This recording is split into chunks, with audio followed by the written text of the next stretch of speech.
ቴሎስ ደራሲ ናሁሰናይ ጸዳሉ።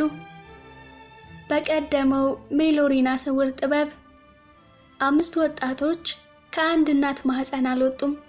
ከተለያየ አኗኗር ዘይና ባህልም አልተቀዱም። ሱዳን ጠረፍ የምትገኘው መተማ ግን ሁሉንም ሰብስባ ከጉያዋ ከታቸዋለች። እነዚህ ወጣቶች የባህላዊ ሕክምናን ጥበብ ተምረው በመምህራቸው በአባ ወልደ ስላሴ ተፈትነውና ተገምግመው በእውቀታችን ልናገለግል እንሻለን ወዳሉባቸው አካባቢዎች የግል ተልእኮ ተሰጥቷቸው ተሰማርተዋል። ተማሪዎቹም አንደኛ ዘውዱ ከ5ቱ ተማሪዎች በተለየ ጥበብ የተቸረው ነበር። እናትና አባቱ ሕይወታቸው ወዳለፈበት ደብረ ታቦር ተመልሶ ህልፈታቸውን ማስታወስ ባለመፈለጉ ወደ አዲስ አበባ ነበር የዘለቀው። የወደፊቱን የሚያሳየውን ጥበብ የተሸከመው ዘውዱ በአዲስ አበባ ታዋቂ ያደረገውን ሕክምና ሲያከናውን ቆይቶ ስለ ያሬድም የወደፊቱን ተንብዮ በሚኖርበት አካባቢ በድብደባ ምክንያት ከነ ጥበቡ ለመቀበር ተፈርዶበታል። ክንዱ የመምህሩ የእንጀራ ልጅ የሆነው ክንዱ ምንም እንኳን ነገሮችን አስቀድሞ በሚያየው በዘውዱ በኩል ወደ ሱዳን ሲሄድ ስቃይና መከራ እንደሚገጥመው ቢነገረውም ትልቅ ስራ ሰርተህ ታልፋለህ ወደ ተባለለት ሀገር ከመሄድ ያገደው አልነበረም። ሶስተኛ ድንቁ ወደ መጣበት የነቀምት አካባቢ የተማረውን የሕክምና ጥበብ ለሌሎች ሊያስተምር ተመልሷል።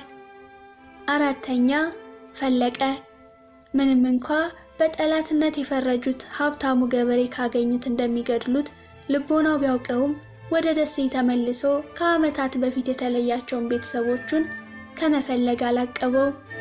ከቀዩ ለመሰደዱ ምክንያት የሆነችውን የገበሬውን ልጅ ቢያያት ፍቅሯ ሊያገረሽበት እንደሚችል ቢጠረጥርም ራሱን ቀይሮ ወደ ቀዩ ከመመለስ ያገደው ነገር አልነበረም።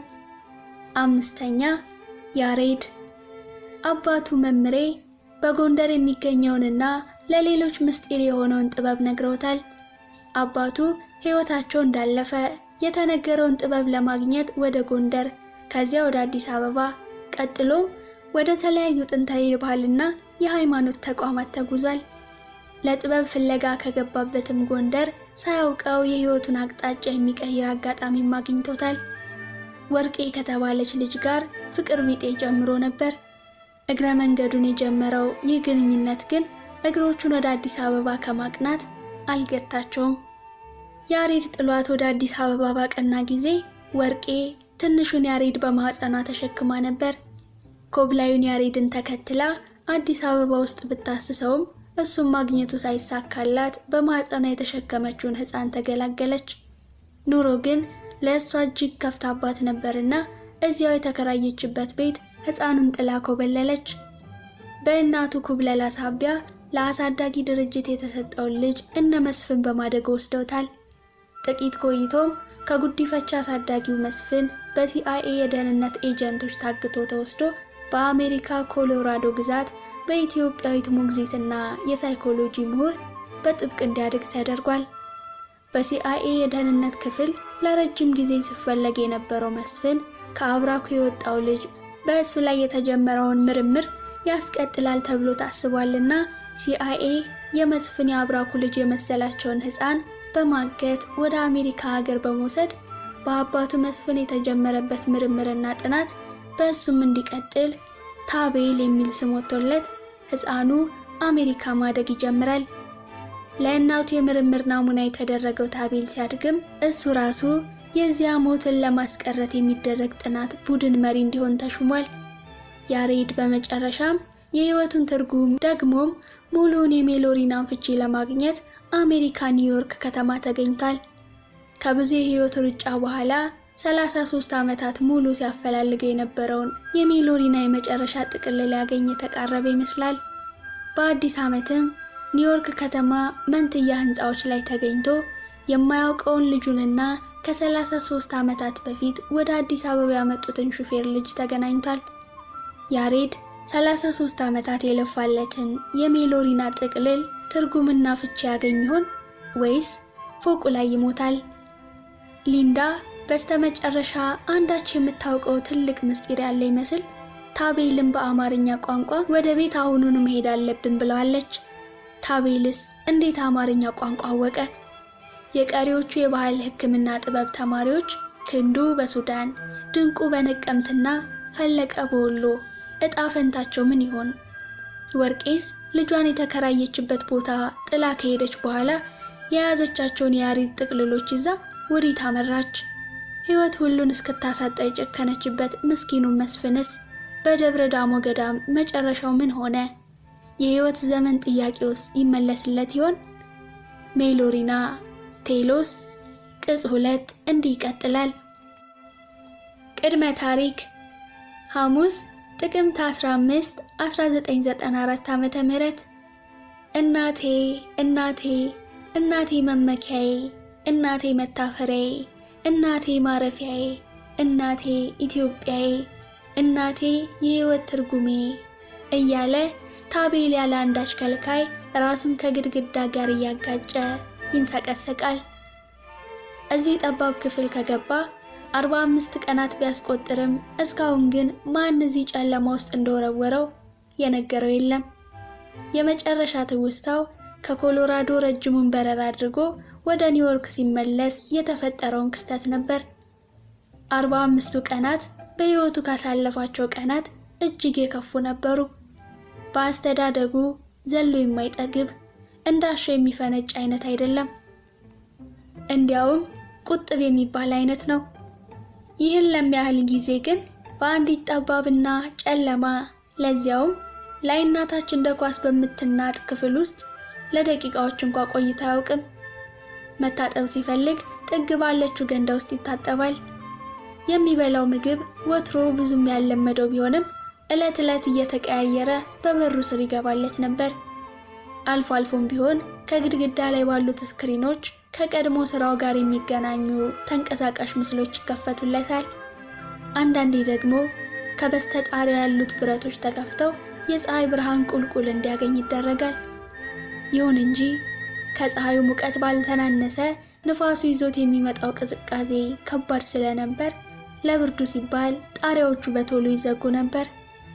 ዛሬ ግን ስክሪኖቹ ከወትሮ በተለየ ሞት የሚሸቱና ሐዘን የተቀላቀለባቸው ተንቀሳቃሽ ምስሎችን ሲያስተናግዱ፣ እሱ ግን ላለማየትና ላለመጨነቅ ሲል ቀኑን ሙሉ ስፖርት ሲሰራ ነበር የዋለው። ያው ከመሞት መሰንበት ይሻላል ብሎ እንጂ ካሳለፈው ሕይወት አንጻር የአሁኑ አኗኗሩ ከሞት የባሰ ነበር። ወደ አመሻሹ 11 ሰዓት ከ45 ላይ ግን ያልጠበቀውን ድምፅ ክፍሎች ውስጥ በተገጠሙት ስፒከሮች ሰማ። አንድ ድምፁ ኩርነን ያለ ሰው እንደምን አለህ ታቤል አለው። መልስ ሳይሰጥ ቀጣዩን ንግግር በተስፋ ተጠባበቀ። ተናጋሪው ቀጥሎ ዛሬ በሕይወትህ ትልቅ መርዶ እንዲሁም ትልቅ መልካም ዜና የምትሰማበት ቀን ነው አለው።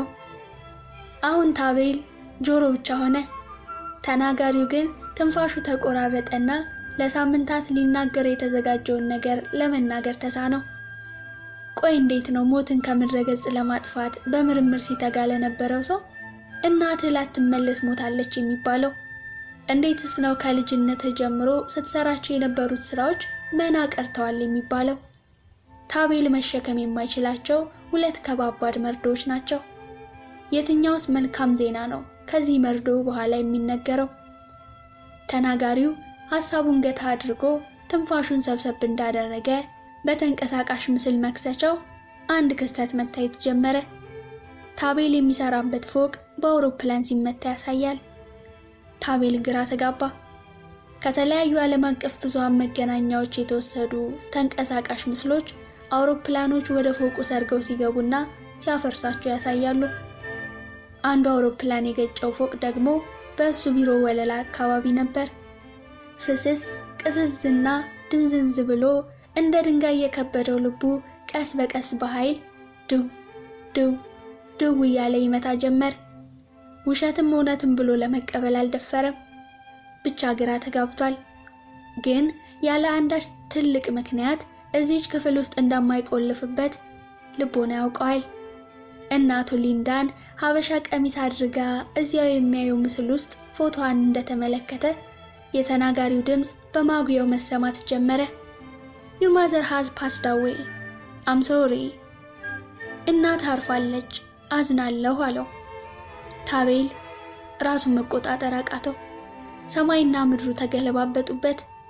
የሰውን ልጅ ዕድሜ ለማስረዘምና ኢማዋቲ ለማድረግ ሲታገል፣ እናቱን ግን ብዙ መስራትና ሰዎችን መጥቀም በምትችልበት ዕድሜ እንዳይረዳት ሆና መሞቷን ማመን አቃተው።